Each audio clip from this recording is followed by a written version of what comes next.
கும்பகோணம் அருகில் உள்ள கொரநாட்டு கருப்பூர்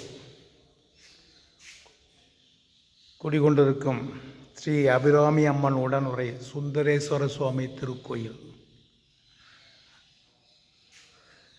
மிக பழமையான மிகப்பெரிய கோயில். அருகில் நாங்கள் இருந்தும் அதை காண முடியவில்லை. இன்றுதான் காண முடிந்தது. கோயிலின் தூண்களின் மேல் உள்ள சிற்பங்கள்